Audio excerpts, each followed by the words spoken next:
nós vamos falar sobre uma virtude importante na vida dos cristãos, a virtude da castidade. Um dom.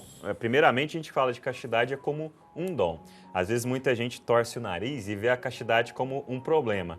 Ou como uma coisa que deve ser vivida apenas por quem é padre ou freira. Mas saber que todos nós, Caio, somos chamados ao modo de vida, a vocação pelo qual fomos chamados a viver a castidade também, seja no matrimônio, na vida consagrada, como solteiro, como padre, como religioso, como religiosa. Ô padre, e aí é um tabu, né? As pessoas não falam muito sobre esse assunto. Tem aquele medo, parece, de abordar esse assunto, Tem medo não de é? abordar esse assunto. Como eu disse, muita gente acha que é coisa só de padre, mas não é. Ou de freira. A castidade, ela não é um cerceamento ou impedimento da nossa liberdade.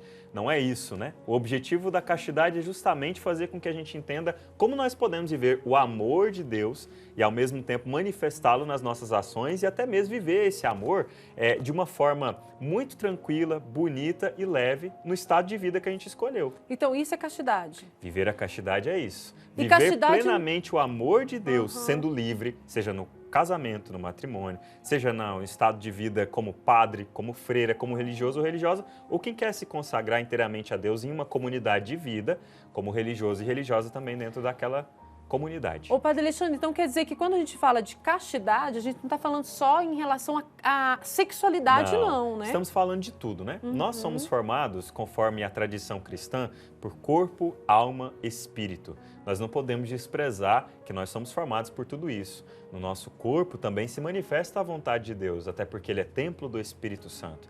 Para muita gente, a castidade pode parecer um tabu porque ela é olhada apenas sobre o aspecto da sexualidade. Isso mesmo. E aí logo falam, né? Nossa, eu não posso ter relação sexual antes do meu casamento. A igreja às vezes é muito careta em querer controlar a vida das outras pessoas, principalmente a intimidade delas, mas pelo contrário, a castidade, quando nós entendemos ela como uma abertura e ao mesmo tempo a vivemos como liberdade, para que a gente tenha domínio sobre o nosso corpo, sobre o nosso desejo, sobre os nossos pensamentos, sobre o nosso jeito de agir, nós entendemos que é vontade de Deus para nós. Há muita gente que muitas vezes pode viver um matrimônio, mas nem sempre se manter na castidade, né? Como, por exemplo, também os casais são chamados. Às vezes a gente pode, de repente, não ter o olhar tão puro.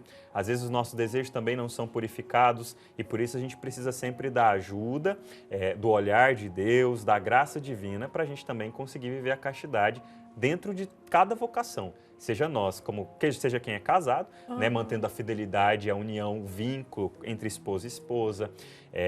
Também quem é padre é convidado a viver a castidade. Então, em resumo, a castidade é um modo da gente estar mais próximo de Deus, estar sempre consagrando a nossa vida, de modo que a graça de Deus se sobreponha sempre à nossa. Se sobrepõe aos nossos desejos, ao nosso olhar e ao nosso modo de agir. E padre, e como que no meu dia a dia eu posso fazer exercícios ou que práticas eu devo ter para quando, tipo, nessa conversa, tá acompanhando a conversa, né? A nossa conversa. E aí o pessoal fala, eu tô percebendo que eu não tô vivendo a castidade no meu matrimônio, na minha vida, de acordo com o que o padre falou, eu preciso melhorar nisso, naquilo. Como que no meu dia a dia, o que eu devo fazer para estar buscando viver essa castidade? Bem, primeiro a sua pergunta ela é muito importante e delicada, né? Para a gente viver a castidade, primeiro a gente precisa entender qual vocação eu sou chamado. Entendi. Vocação é identificação e missão. Se eu sou chamado a viver como religiosa, dentro de uma congregação religiosa ou ordem feminina, eu preciso me identificar com o carisma daquela congregação. Se eu fui chamado a ser padre diocesano ou até padre em um instituto religioso, eu preciso entender, inclusive, que como padre eu sou chamado a ser celibatário e numa congregação religiosa, antes de tudo, eu também tenho o voto da castidade permanente. E depois do matrimônio, vivendo a castidade. Cada estado de vida exige uma forma diferente de viver a castidade. Por exemplo, no matrimônio, cada marido e esposa é convidado a purificar os olhares, para que eles não nos transmitam aquilo que a gente nem sempre quer ver, para que ele não seja para nós motivo de tentação e que a gente acabe perdendo ali o controle e o domínio sobre o nosso corpo e sobre a nossa vontade, inclusive caindo em outras tentações e até mesmo algo que possa levar a gente a quebrar o vínculo matrimonial. Quando a gente é solteiro, por exemplo, nós também somos convidados a viver a nossa castidade. Não é só consagrando o nosso corpo, mas a nossa vontade, o nosso jeito de olhar, de conversar com as pessoas, na docilidade com que a gente lida no dia a dia com as pessoas, sem olhar para elas de maneira, muitas vezes, até um tanto quanto invasiva, maliciosa, para que a gente tenha também uma relação amigável, carinhosa, respeitosa com os outros. No caso dos padres, freiras e religiosas de congregação, a mesma coisa. Como nós nos abdicamos do casamento, do matrimônio, de viver com outra pessoa para estarmos totalmente dedicados a esta missão, é um tanto quanto até mais complicado, né? A gente viver a castidade. E os nossos exercícios, eles vêm a partir da nossa convivência fraterna. A convivência fraterna entre nós, ela suplanta aquilo que muitas vezes poderia estar acontecendo dentro de uma relação matrimonial. Já que lá no casamento, marido e mulher vivem um para o outro, fazem seus programas juntos, o seu momento de lazer juntos, convivem juntos. No nosso caso, nós dedicamos a nossa vida às nossas ovelhas, às pessoas que nós cuidamos na missão, e também lá na nossa vida comunitária, junto com os outros confrades. No meu caso, né?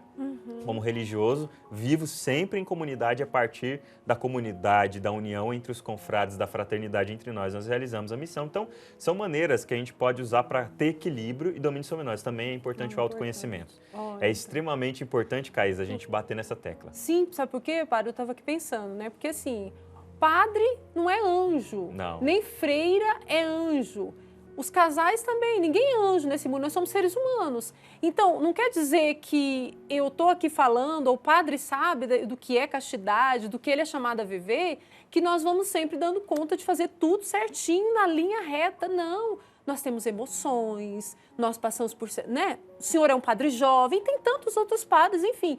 A gente enfrenta dificuldades e ter esse autoconhecimento vai dar ao senhor, o senhor pode falar melhor, e a tantas outras pessoas, né? Vai dar a nós esse autoconhecimento, a capacidade de controlar, talvez, coisas que não é para ser vivida, alguma coisa assim? Isso mesmo, controle e autodomínio. Cada um de nós sabe das nossas fragilidades. Sim. Por isso, e é até bíblico, né? Jesus o tempo todo na disputa com os fariseus, na conversa com os mestres da lei, ele também falava muito sobre esse aspecto do conhecimento de si mesmo para a gente não viver na hipocrisia, porque pode ser que muita gente viva num estado de vida, muitas vezes longe do ideal. A gente imagina na cabeça viver a castidade perfeita, eu sou uma pessoa que consegue ter domínio de mim, mas de longe a gente sabe que muitas vezes a gente pode estar vivendo na hipocrisia. Por isso o autoconhecimento ele é importante. Saber, não só conhecer o nosso nome, nosso CPF, decorar dados pessoais, não, mas conhecer os nossos limites, saber até onde o meu coração vai. Qual tipo de olhar com que eu me dirijo para as pessoas, aonde estão os limites ali nos meus próprios desejos, para que eu saiba me conter em relação a eles. Como é a minha relação com as pessoas, se ela é muitas vezes interesseira ou se ela é gratuita.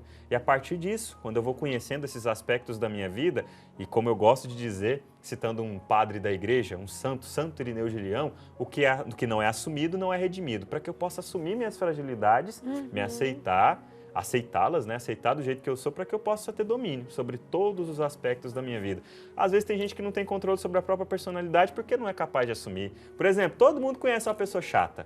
E aí essa pessoa chata, ela não toma consciência de que ela é chata. Não toma. Aí nunca vai melhorar. Nunca vai. Ai, meu Deus, eu preciso assumir que eu sou chato. Não, eu sou chato mesmo. Todo mundo me chama de chato. O primeiro passo para a nossa conversão ou para a mudança de algum aspecto da nossa vida é o reconhecimento. Padre, reconhecimento. Eu achei algo muito importante que o senhor disse também da questão da fraternidade, que o senhor vive em comunidade, né? E a questão de viver o amor entre as pessoas. Às vezes a gente fica com pudor demais nas relações, não vive o amor, não vive aquela docilidade, o carinho mesmo, de às vezes dar atenção para o outro, de perceber que às vezes eu também preciso do outro, como o outro também às vezes precisa da minha atenção. E eu imagino, padre, que essa vivência do amor nos ajuda também a ter equilíbrio na nossa castidade, né? Na vivência. Com certeza, de tudo como isso. eu disse para você. No nosso caso, como religiosa, eu falo a partir da comunidade onde eu moro. Lá nós somos 3 padres e um fráter que está em período de estágio pastoral se preparando para receber as suas ordenações. até mesmo para a gente ser corrigido, porque o amor também nos permite, na liberdade que nós damos para sermos amados, sermos corrigidos. Deus nos ama a ponto de querer corrigir o nosso jeito de ser, assim como Ele quis em Jesus, vindo para nós, para a nossa salvação, mudando a nossa perspectiva de ser. Então a gente precisa estar sempre aberto à correção. A vida fraterna, ela precisa permitir isso. Muitas vezes, quando a gente está tendo alguma conduta equivocada, quando nós estamos sendo ásperos demais, quando nos falta a delicadeza, a docilidade, os bons comportamentos, num relacionamento amoroso, é normal que o companheiro ou a companheira chegue no seu companheiro e diga, olha, acho que disso eu não estou gostando, isso não está bom. Precisa ter abertura dos dois lados. É difícil a gente querer corrigir alguém, né? Demais. E principalmente ser corrigido. Mas a partir do nosso ponto de vista, a partir da vida fraterna dos redentoristas, nós precisamos nos permitir isso, né? Até porque o amor vivido em comunidade, em fraternidade, ele também precisa se aceitar as correções. E é bom quando um confrade chega na gente e fala, olha, confrade, acho que o seu jeito de falar não está bom. Acho que essa maneira de pensar, essa opinião, ela está meio equivocada. Você precisa corrigir o jeito até mesmo a liberdade de sermos corrigidos com a forma como a gente lida com as pessoas na pastoral. A gente, como você disse, nós não somos anjos, né? Padre não é anjo, religioso não é anjo. Tem dia que a gente vai estar meio assim, cabisbaixo, como a gente diz, meio nervoso. E pode ser que a gente desagrade alguém. Isso é mesmo. bom que o confrade nos acontece. corrija. O que está acontecendo? Quais são os motivos pelos quais você chegou a esse ponto hoje? É estresse? É um desânimo? É falta de fé? Para que a gente também possa procurar a cura para o confrade, para o companheiro e para a companheira. Isso é o bonito de viver a castidade, né? Viver um para o outro. E nós religiosos, nós também estamos assim. Não é porque a gente não casa que nós não temos ninguém por nós. Quem mora conosco forma conosco essa comunidade de amor, exemplo da Santíssima Trindade. Olha que importante.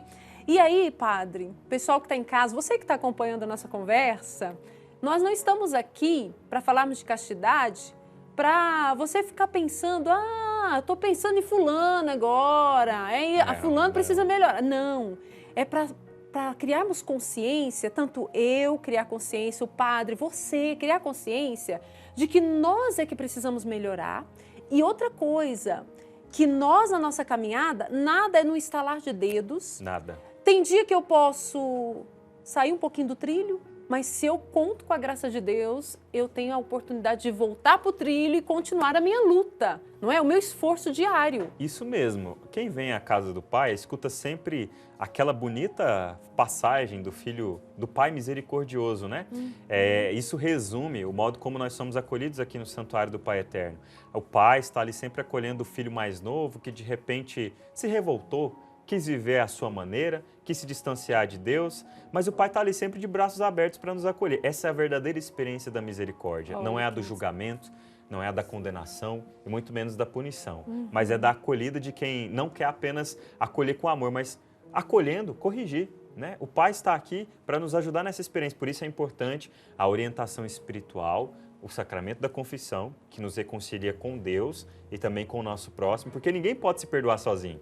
Nós não podemos, por exemplo, ofender, fazer mal a alguém e ir no nosso espelho dizer, eu me perdoo. Não, é importante que a gente peça perdão. Se não temos a pessoa, se não podemos estar diante dela ou no Pai, a gente tem o sacramento da reconciliação para nos ajudar a recorrigir a rota da nossa vida e experimentarmos a misericórdia de Deus. Nós não estamos aqui para imaginar que o nosso Deus seja aquele Deus lá do Antigo Testamento que ficava com um chicote batendo nas pessoas, com uma experiência extremamente amedrontada de Deus. Deus é misericórdia também, antes de tudo. Se Ele é amor, Ele é misericórdia. Aliada da justiça. O caminho do perdão nos ensina a corrigir e a converter as nossas atitudes também, porque nós também precisamos de correção. Com certeza, e aí vamos contando com a graça de Deus e sabendo que o nosso Deus é um Deus justo e Ele não é um Deus de passar a mão não, mas é um Deus que abraça e que fala, se você quer, se você está de coração aberto, eu tenho a graça que você precisa. Antes de tudo é uma proposta, né, Caísa? Isso mesmo. Deus não está aqui para forçar ninguém a segui-lo, assim como Jesus não quer seguidores, Ele quer discípulos. Seguidor pode ser um monte de gente que acompanha, mas não se compromete. No momento que a gente aceita se comprometer com liberdade, nós nos tornamos discípulos. Nos sentamos ao lado de Jesus na sua escola para aprender dele o que Ele quer de nós.